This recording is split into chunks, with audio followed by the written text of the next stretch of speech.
Welcome to the Epik Mellon podcast, conversations with the real humans behind broadband networks, cybersecurity, and the future of communications. Brought to you by QA Cafe. In this episode, I chat with my good friend Mauro Tilocca of Telecom Italia about the new world of automation for broadband, the benefits of AI, and how our love of language translates to a love of networking.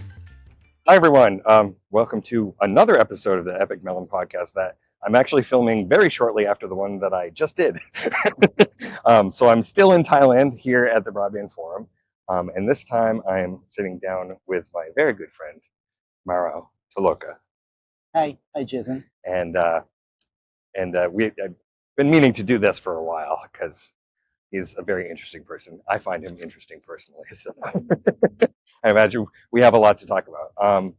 The usual stuff, obviously Epik Mellon's funded entirely by my employers at QA Cafe, and the views expressed by me or Mauro do not reflect those of QA Cafe or its ownership, and especially not Tim either. Yeah. Tim, let's set a safe harbor. Yeah. Tim being Telecom Italia, for those of you who don't know. I usually go over our great products at QA Cafe, CD Router, the industry standard test platform for broadband CPE, and Wi-Fi devices that we're very involved with every time we come to one of these. CloudShock, which is the way to collaborate on network packet captures on your cybersecurity teams, and Passport, all the interoperability and connectivity testing you need for IoT and smart home devices to make sure they work well, rather than ending up as a bad review on your product. Learn more at www.qacafe.com. So, I mean, we're here, man. This is cool. Yeah, finally we made it. Right? I'm really happy. I don't know if we could toast with orange juice and water. I know, right? But, I mean, they don't serve beer at noon, apparently. Yeah, and by the way, we don't have a reputation to protect, so. They're like, I can't believe he drinks ice in his water. So, I mean, you've listened to a couple episodes of the show. I did, and I enjoy it very much. I appreciate that. I actually had one person say, I think it was Erica, my boss at QA Cafe, the CEO. Her husband was like, "Oh, I'm on this long road trip. I'm going to listen to all of Epik Mellon." I was like, "Oh, I'm not sure you want to do that." Well, I also have it in my podcast now. Oh, good. Yeah. Very so important. It gets updated. I wouldn't say I haven't gone through all of it, also because I have other podcasts that other I podcasts. love. Yeah. I'm just jealous. In French. Oh, really? Yeah. Oh, yeah. Actually, that's a great. How many languages do you speak now? I've seen. Okay, that's English, hopefully. What are we doing? Spanish, French, and I happen to be learning Italian. But just recently, I've been, after a while, since I don't do my language cycles of multiple years, and after my French cycle, that was, I ended years ago, I was thinking about other languages, and anyway, I got into other, things that I love. But recently, I've been inspired to learn Sanskrit. I don't know if I'll go there, but I have at least gotten a grammar to see what this is about. Neat. And it's very inspiring. Yeah. Is it more of a, not to go down the language geek route, as been established previously on this show, I'm a huge language nerd. Is it more of a symbolic, like it's not pictographic, it's not like. No, there is an alphabet. Yeah. There are vowels, semi-consonants, and consonants. Yeah. Although I'm exactly there. The sounds, and then combining basic sounds into longer vowels. I learned that there are longer vowels and also consonants and stuff like that. And I'm understanding it. So it's fully like our languages. I was looking a little bit. Of course, and also the grammar structure. It's interesting, and I'm also hitting on the first difficulties. And any language has certain barriers in terms of similarities on one hand, but also difficulties like the alphabet and stuff like that. It's super cool, and it's very, very inspiring. By the way, did you know that Sanskrit whose cradle is India, is the mother of it's almost all languages, right? Yeah, all languages. Yeah. They call it the Indo-European. Right? Indo-European. Yeah. And the only ones that are outside of it are Finnish, right? Yeah. And Hungarian, which they are connected. Yeah. Strangely, I would love to look at some history, because the geography, or how the politics and the economics of those countries evolved, certainly give us the roots of that. Right. But yeah, there are like keywords like sister, father, whose roots are there in Sanskrit. Wow, that's so cool. Yeah, and well, I love languages. Yeah, they are a code mm-hmm. to culture, and so a code to people. And that's why I love people. I love really protocols so much, right? Because it's like, eventually standards is just like writing a language that somebody has to understand later, right? But I guess that's one of the non-negligible number of reasons that we get on together quite well. Indeed. Despite you being American. Okay, I've just got banned from this, issue of this podcast, but I mean, I know that I take responsibilities for anything I act upon. What I appreciate about you. What is your actual official title at TIM? At TIM, I am senior standard expert. Right. So specifically, like, there is a position in place where it's like your job is to do all the standards. Right. Yeah, I mean that's within context, that's a good deal of my time, mm-hmm. although it's with respect to other companies, especially manufacturers, where there are dedicated departments and then people that are almost 100% of their times on standardization. Right. We do have to share that. Right. Were you always in tech? Like, what did you do in school? Oh, I did electronic engineering with some specific exams on measurements and telecommunications. Cool. I started out my long journey with the BBF started in December 2000 at the Portland meeting, more on the DSL physical layer. Hi. Good afternoon. I would have come to you. We are just recording a podcast, but can I come to say hi to you later? Yeah, sure. It's very nice to see you, and I really love the fact that you are following what I told you. Never stop smiling. That's a responsibility, another responsibility to delight people with your smile. But that's what I got from you yesterday. I met Arnold just, for 5 minutes when I was leaving the lounge, out of the closing time. Oh, nice. When I flew my drone yesterday. Anyway, I'll see you later. Thank you. Hotel staff here has been awesome. So I'll give a shameless plug to the JW Marriott in Bangkok. Everything's been awesome here. And I do believe that is on top of a sort of, cultural kindness and an openness, which again, it's another thing. I love to be inspired. I love to be inspired by languages, knowing cultures, but then knowing, those that bring cultures around us, the human beings. Yeah. So and I love being inspired and enriched by other people's culture. No, and it's just very cool that we get to do what we get to do, because we get to sort of get little samples, Yeah. Exactly. Yeah. We visit countries and we are exposed to their experience. We do belong to a very nice community, and then I can rewind back to my broadband forum history, which has been really enriching and inspiring to me under a professional standpoint, and again being exposed to the bribes and the sparks of other colleagues and friends' culture. Yeah. Sure. I love it. I love it. Yeah. It's just, I don't know, it keeps our life interesting, I guess. Yeah. Because otherwise, we were talking about this on a standards panel at the Purple Summit, right? We were trying to talk about how standards are not boring. No. Despite what the outer world might think. I know, it sounds, if I try to, whenever I talk to people back home, it's like, well, the way the internet works is, right? Happens to be, yeah. quite a bit facilitated by. You would be amazed that it even does, but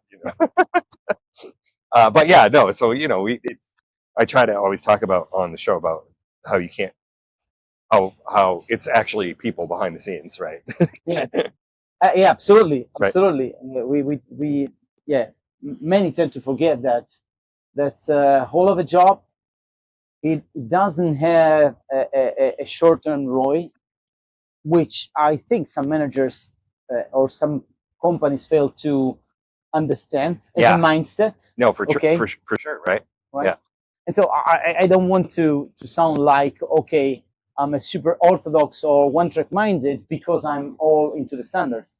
The Right. point is, you have to look at the blend of activities and how the intellectual, let me say, pipe builds up, and then nicely funnels down from innovative ideas down to standards, and at the same time it's Right. product lines, and at the same time, bright ways of deploying this bright stuff, Right. which, well, thanks to standards, can interoperate, Right, for right, example. right. And it's been different too. Like it's changed the way that we do stuff, and sort of the culture around standards has Yeah. changed Quite a lot. a lot in 25 years. Like, whoa, right? Quite a lot, and yeah. I mean, and those not able to follow the kind of change, which is part of life, you really saw them in the rooms in the past, I don't know, 5-10 years. Right, right. They were like, no, you're talking about open source, you're talking about free software, it doesn't work, I'm a vendor. Why are you saying now that it will never fly? It will never fly. Okay, have you heard about Android? Yeah, right. Yeah. And now it's totally different. Now it's totally different, and that's on both sides, right? So like, I've talked on several shows about the appification of broadband gateway, right? Yeah. But it's happening, that's the stuff that you've been dealing with mostly now is on the cloud side, and all the stuff that the rest of the operator network is, and that all turning to open source and faster deployment and all that, right? Yeah. It's more again to individuals in companies, and then the whole company to tap into this new way. And yeah, there are always entry barriers like skepticism, fears of the unknown, but the point is to be open to change, not Right. for the sake of that, but just because it's again existentially what it is. Right. Yeah. Do you ever feel like sometimes it's going to go on like a cycle, like someday, 20 years in the future, we're all going to go back to like dedicated hardware platforms with like specific vendors that own the entire ecosystem? We've seen stuff like that coming and going. Yeah. Oh, let's go centralized. Let's decentralize. And anyway, the beauty of that is that there are waves of ideas and emotions, but I mean, for God's sake, we're human, so that's the way it works. But then also we also have a brain to say, okay, let's funnel that into something which is functional. So Yeah. And emotional, we were saying that. Yeah. Emotions are fundamental. Yeah. And function. Denying them, stopping them is just not going to work. Right. We could look at our mirror and say, okay, I'm controlling that. Yeah. But no. The 90% of yourself, which is called subconscious or something like that, is anyway acting. Right. So we should be better connected to that. We should be better connected to our emotional intelligence. And of course, make out the best of it for ourselves and the world we have around us. Right. Because it turns out that when you're like that, it ends up filtering down into everything that you do, right? And we've talked when I was on the show I did with Tim Spence. 6 months ago we were. I remember that. Right. I was something in the kitchen, and I was like, okay, let me put my Bluetooth. And what I was doing, because I love also cooking, I love creating stuff also on that non-engineering side, let me say, and I love to be eclectic as much as I can. And that was a great show. I was like, okay. Well, because we talked about we talked about the humanization factor of standards, but more like how it's like we're here to connect emotionally, right? Like, right? And when you bring somebody into the fold, like they're not just more willing to work with you, like they appreciate you find somebody that is more appreciative of everything, right? And they become part of our extended standards family, right? Which really gets us back to the fact, oh, standards are boring. Well, if you see them from the outside and you see bits and bytes, yes, but that's exactly the opposite. As you said, it's a matter of connection, and sometimes, even if we're not talking about, I don't know, the concert of a rock star, there is a sort of mood inside, even inside our meeting rooms, and I totally know what you're talking about. Right. And you know what I'm talking about, and you feel that the mood is, no, this is not going to work, because there are frictions, there are inertias from people related more to their emotions, related more to their mindset. Yeah, exactly. And I'm not saying that people needs to be okay. For everything to work, there is one who has to rule, and the other ones need to just bow. Right? No, but the point is, you can't take people out of the system. Right. It involves, Exactly. Right. And so, to add another layer to the fact that it is amazing that the internet even works at all, it's because there's just so many of those personalities behind it. Exactly. Yeah. Absolutely. Yeah. No, but that's why we try to make it fun, I guess. But yeah, and it's working. Yeah. It's working. And I mean, if I think about, as I said, year 2000, that's 23 years. Yeah. Right? Yeah. They really flew. Yeah. Yeah. I remember we used to measure time in what cities we were in, right? Yeah, exactly. Yeah. But was that Dallas first time? Oh, now or was Dallas the second time? Speaking of which, I was thinking, depending on when this episode airs, 2004 is the 20th anniversary of Tier 69. Oh yeah. Yeah. Wow. So I was like, maybe we can get the band back together, get some old faces back. Who's missing right now? Huh? Of the followers? Well, I would say Heather Curtsey. Yeah. Well, her over here. Yeah. If you're listening, Heather. Heather. Yeah. The Viking goddess. Yeah. Well deserved. We still have the punishment hat somewhere. Okay. Who else? Because I mean, Spetsy. Spets is still here. John's still here. Yeah, John Black, both of whom have been on the show. I want to say if we could find Jeff Bernstein out there, if you're out there. Oh yeah, Jeff Bernstein. Find you, we would get you back here. Yeah. Yeah. I used to get his newsletter. Oh yeah, that's right. He had his own thing that he was doing, right? Yeah. Kind of provocative. Yeah. Sometimes. Yeah.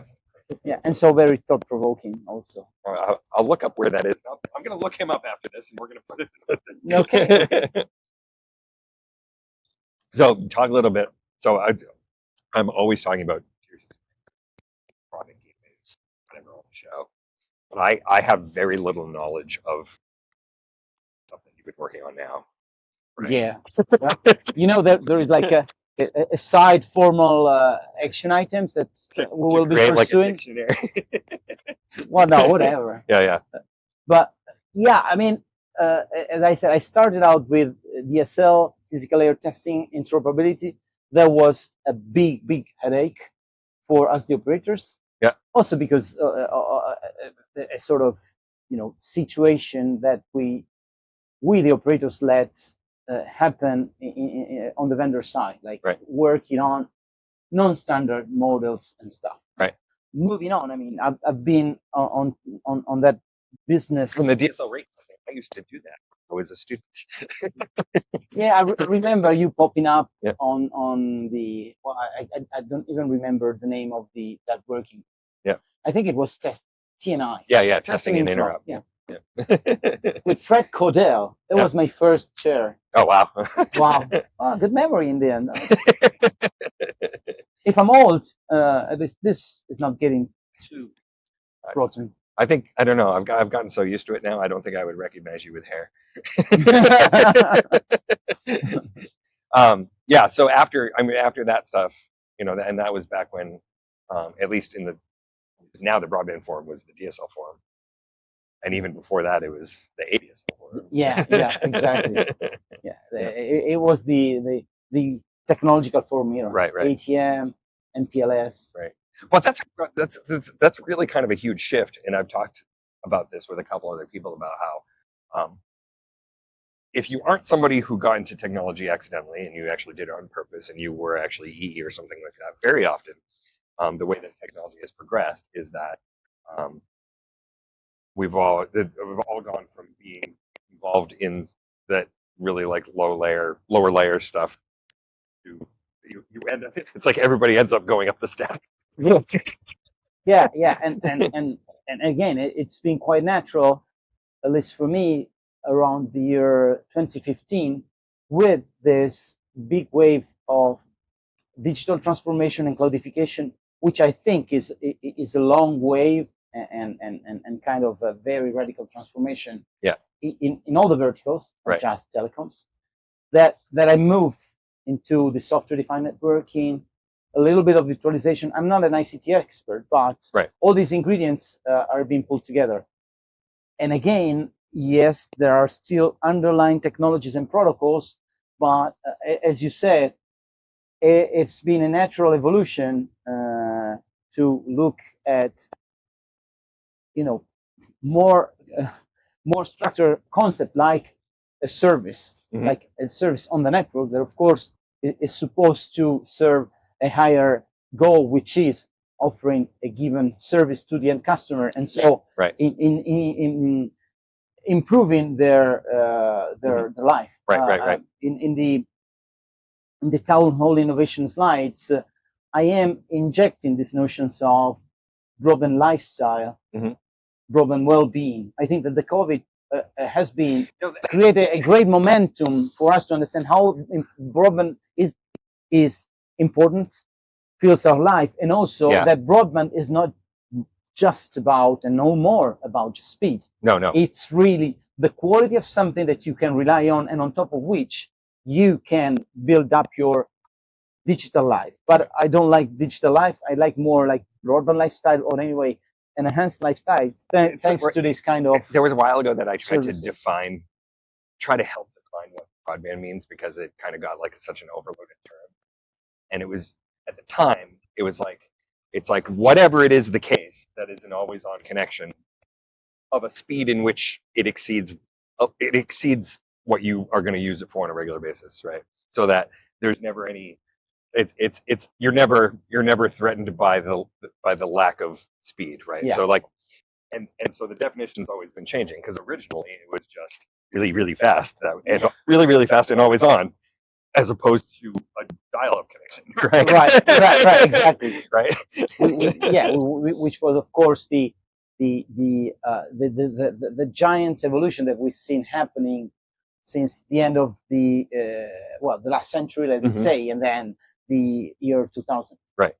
And then on, of course, technology evolved, and being speed less of a problem, then you focus on the fundamentals of the network that make you, as you said, have an experience over the internet and over other, connected platforms.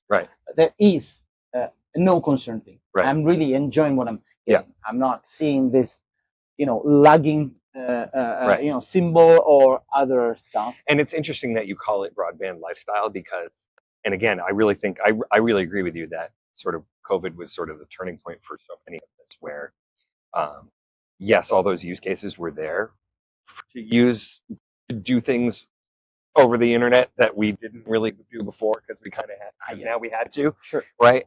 And now the inflection point has really happened, where now we're all used to doing it that way, right? And so broadband has become, I'm going to say this in the good way, not the bad way, right? It's become a utility, right? A necessary component of the function of life. It's plumbing, right? Electricity, water, and network connectivity. Right? I would really tend to say that. I mean, imagine that you get a blackout, but still you have a battery which is full.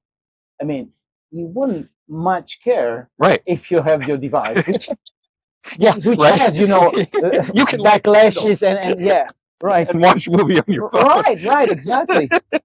Well, I tend to go in Alexa good night mode, Yeah. everything lighted down, and just watch my Yeah. TV or my my smartphone. Right.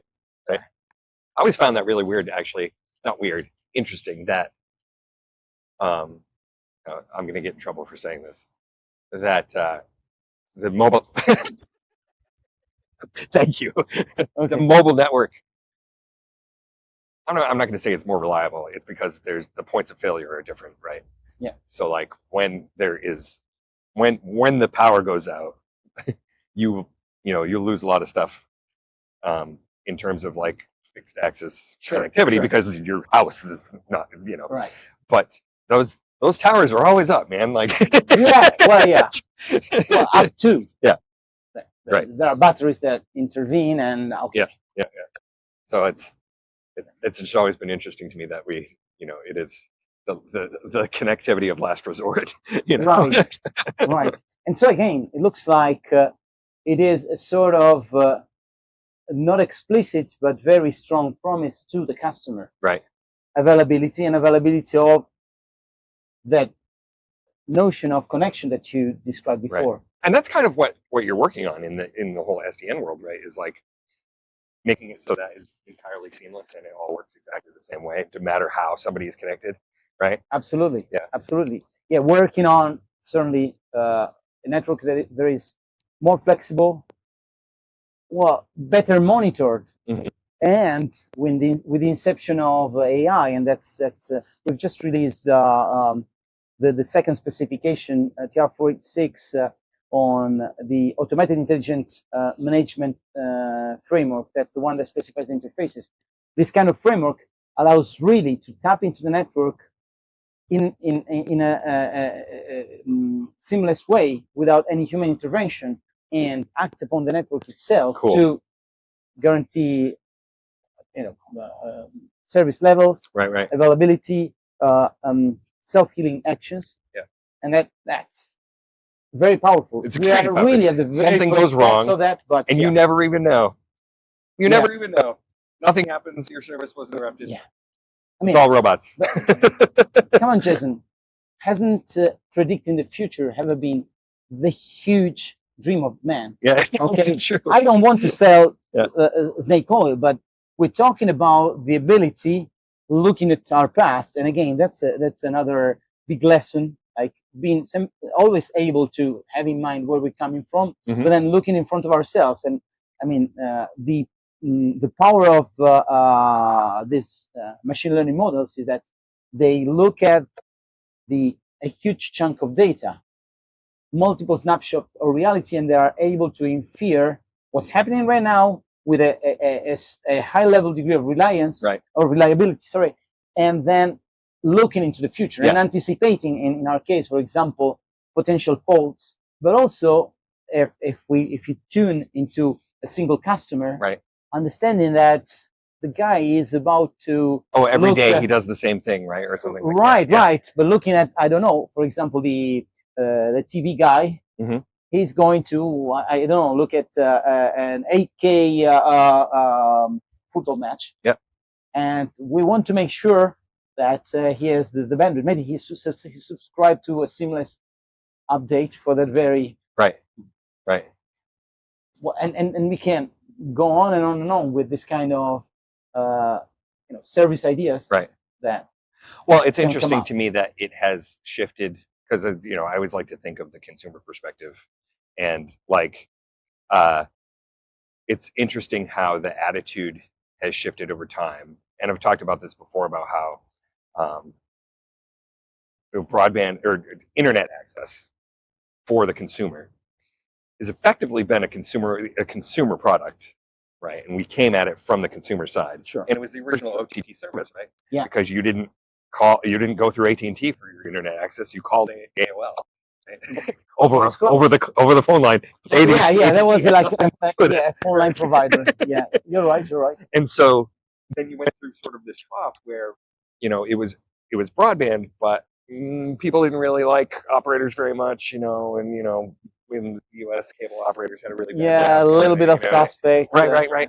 And there was a lot of really bad customer support, which they have done a wonder sort of changing, and now they're all transforming that. And now we have stuff like in the most recent surveys and stuff where it finds out that the consumers actually trust the operator to maintain their security and privacy more than they trust Amazon, obviously. Right? Yeah, exactly. Yeah, obviously, also, Right. because there is a customer promise. Right. Yeah. And we've been learning, I think. Yeah. You're right. You're right. That has been a learning curve. But if you live with selling services, Yeah. you should stick to the customer promise. Yeah. Yeah. Did you hear it? You heard it first here. Sticking to the customer promise. That's the quote. And in this case, I believe that also my company would buy in. Okay. Doesn't have to be approved by marketing. Right. No, but that's cool to me because I always say that I never would have expected, in my life to be defending service providers. As a consumer, I never would have thought that that's what I would do in my job. Yeah. I know. But and I've said this before. I don't want the show to get repetitive, but like, I think you guys put up with a lot of crap.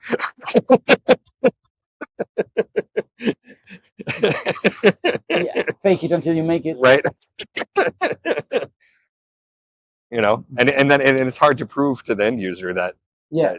But believe me, I don't have a deep experience, but certainly I have some at least secondhand knowledge. It is hard to run a network. Yeah. Okay. Yeah. And especially if all the tools, especially for monitoring it, are not at the point. Yeah.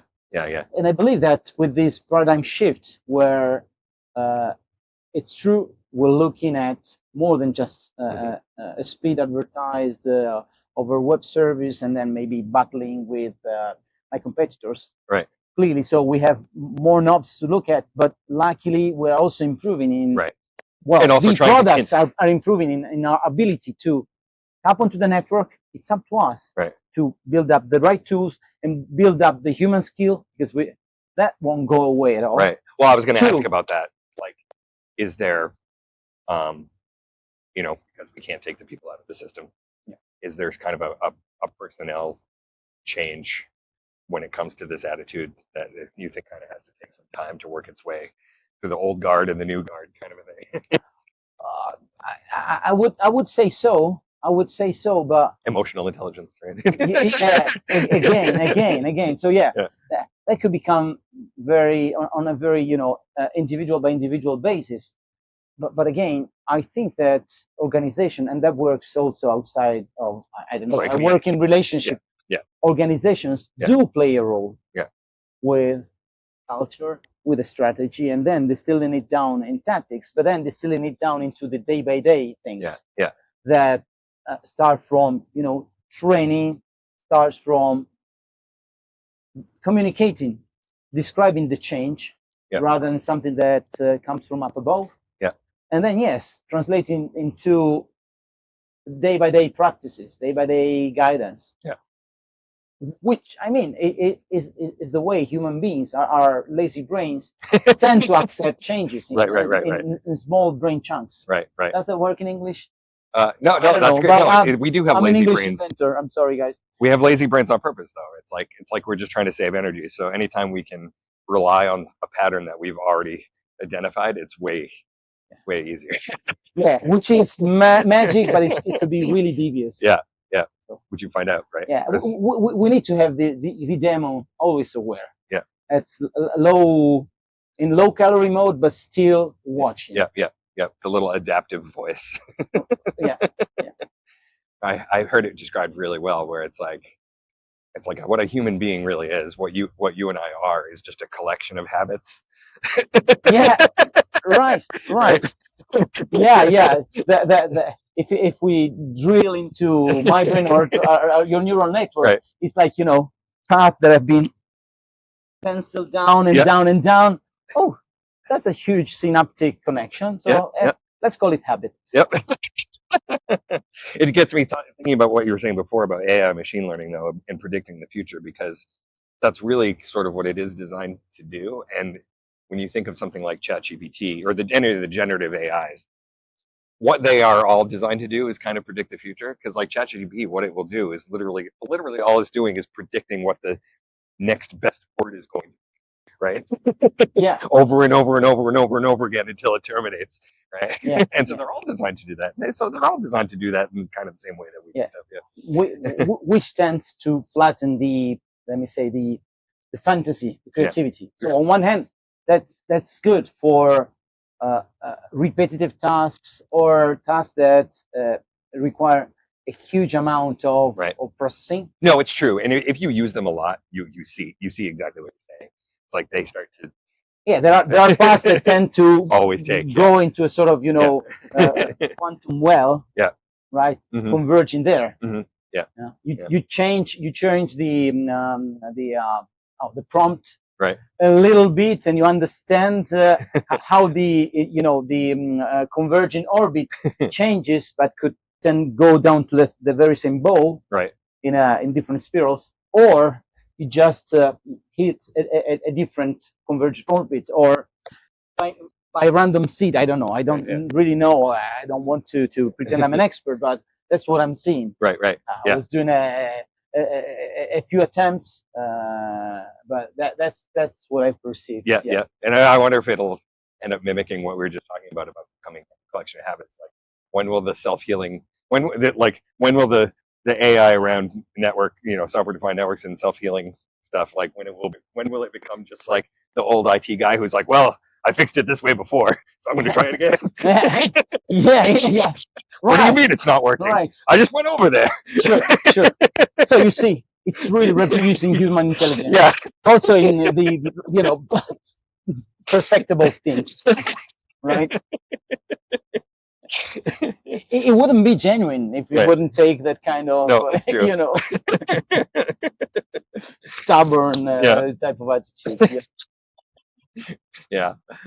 Whereas the Daniel Egger was showing us, apparently there's somebody who'd written it's hot.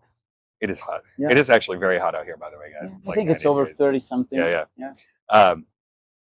There's a German generative AI. I forget what it's called, but it's meant to be a joke, right? And it's really funny. So you ask it questions. It is hilarious, but it gives you answers in German. and if you ask it to translate into English, it will mess with you. Oh, really? Oh, okay. It will tell you something totally different and sarcastic. Oh, really? Okay. It's so good. Okay. It looks like a double levels of intelligence. Yeah. And so it really feels the one trying to do the official job, and the one that is pulling your leg. Right. Because I mean, I love comedy, so I feel like when AI is really able to achieve comedy, and it actually, to bring things full circle, it comes down to language too. It's like you don't really understand another language until you can make jokes in it. Yeah, exactly. Right. Exactly. But it's funny. It's funny because I remember studying at the secondary school. I did what's it called in Italian, Scientific Lyceum, and so I studied Latin, and there was this sort of culture for the humor, what's called the wit. Really, and and I really love that. I really found that comicity is one of the best way for the human brains to express their creativity, but also their depth. Yeah. In too many, ways of doing humor. Right. Like flipping reality upside down, playing with words, which again means to, create the expected and then jumping onto a totally different semantic level, right? And I totally agree with you. Yeah. And if you can do that in another language, then you've achieved. Right. Which again, back to my love for languages. Yeah. It's not that I studied them. Of course I studied English. The way it is taught in Italy is not the best. You have to find a very good teacher, but generally speaking, it's not easy to teach a language. Right. Okay. But with Spanish and French, it was really moved from my love for languages. And again, as I said before, really trying to get into the culture. And as you said, again, the way of doing of making fun within a given language, which is a sort of semantic structure, really tells you a lot about culture. Yeah, right. It tells you what people care about. It tells you about their struggles, right?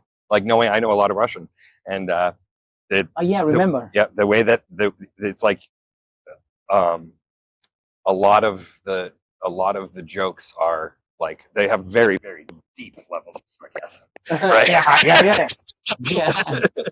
Because they've been through a lot of stuff, Exactly. So Yeah.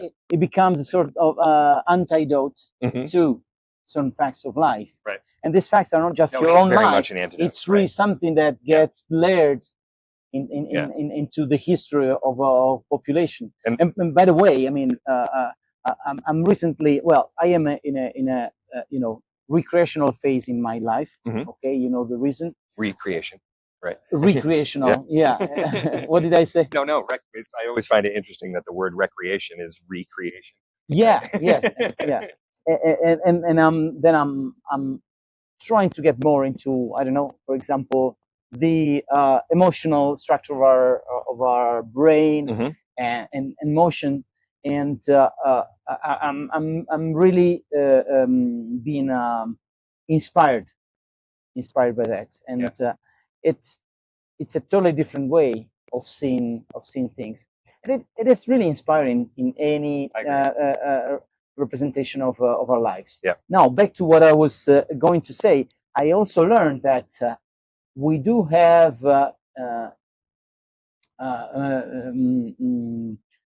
I don't know, reaction habits that do not belong to our own experience, but which are and are not even transmitted by our mothers when we were being born, Yeah. before being born, sorry, but they are epigenetic, so they come from generations. So grandfathers of Swedish kids, our age, I mean, lived during the World War, the hunger and stuff, and that just flew into people that were not certainly in that unwealthy or anyway dangerous right. But you situation. still have it, right? Right.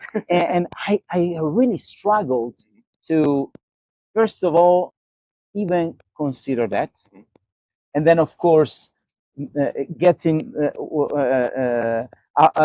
beyond that kind of initial, I don't believe it, wall, into getting that. And of course, if you are a wise guy, you try at least to read and get you informed, and then take your informed position. Yeah.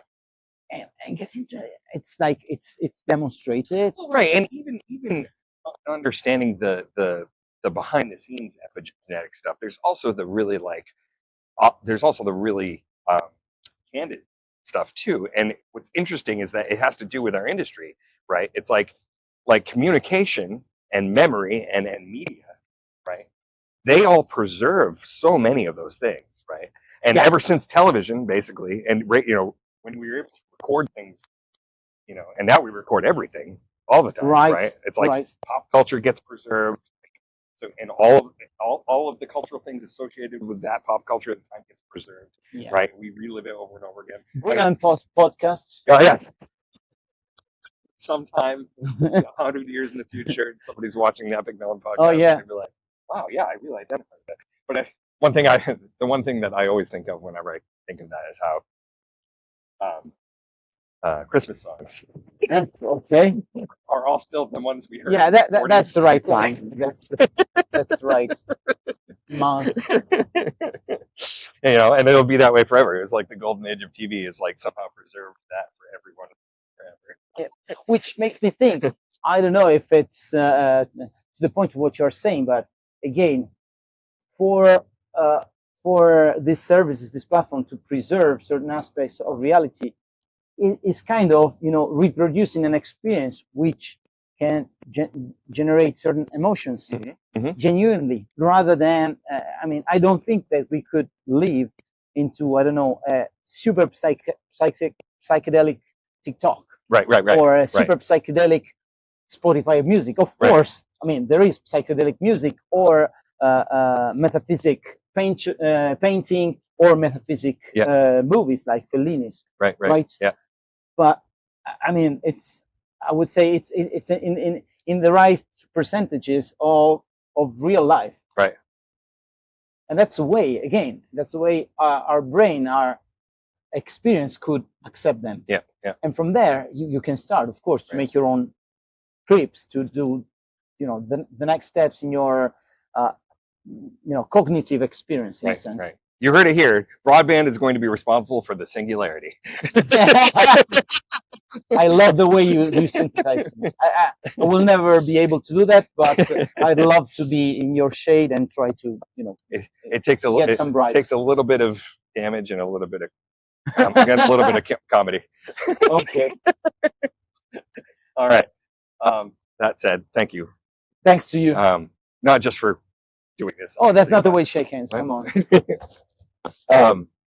Don't censor that. No, okay? never. I actually I almost don't censor anything. Yeah. Like when, what was his name? Our staff guy? Arnold. He's not going to be taken out. No, I won't take him out. Right? Okay. As a matter of fact, I'll explain that now. Now that you've gotten to the end of the show, there was a moment when Mauro was talking to somebody off screen, and it was Arnold. He was one of the hotel staff. Very cool guy. We're like, yeah, and the beauty of that is that another waiter came up and brought us some refreshing drinks, absolutely needed during this half hour. And I met this other waiter. I flew my drone almost out of the executive lounge time, and he was, oh, don't worry. And he kept on smiling, and I was just mesmerized by him. And the thing I wanted to, write into my memory was his name. That's another thing. Maybe it's an imprinting I have, a strong one, but I love to know the name of people. I think it's very important. Oh, we can do a whole show about that. I'll talk to you about that after, about naming enters you in a relationship with. Absolutely, and I mean, but think of the great feeling that you get when someone calls you by your name, and even more so if it's not necessarily supposed to remember your name, and he or she remembers. It's like, okay, I'm not a social security number. I am an individual, and that's what I try to repeat to myself. I mean, you want to get a connection to an individual, regardless of the length of that very piece of relationship. And when you do that, they end up making better standards. Yeah, back to the mood in the room. Right. Yeah. But anyway, I asked about Arnold, and I say, oh, he's coming at 2, and it looks like the first waiter went there, and Arnold just flew in here. Yeah, to come say hi. To come say hi, with that smile painted in his face, and that was a moment. Indeed. All right. So I was saying thank you, not just for being on the show, but thank you for everything. You've done a lot for me over a lot of years, and I appreciate it. And that's really reciprocated. Again, that's how it comes and goes, and that's the beauty of that. Indeed. Yeah. Moneyless, but well, right. Full of feelings, full of knowledge. Not wealthless. Never. Thank you. Usual stuff. I actually said at the beginning this time. Make sure you subscribe. People like Mauro have subscribed on the podcast platform, which means you automatically get it downloaded, and it just pops up for you, and we're like, oh, hey, there's some new episode of Epik Mellon that I can watch right now. Yeah, I get a notification. Yeah, it's funny. Really. Great feeling. Yeah, but it makes kind of a different sensation with respect to other channels that pop in, invited or less invited. But it's like Epik Mellon. Oh, it's my friend Jason. He's a content producer, and I'm the friend of a content producer. Wow, that sounds a lot, right? It's nice feeling. I appreciate it. Yeah. And above all, own the nerdy things that you love and have fun doing them.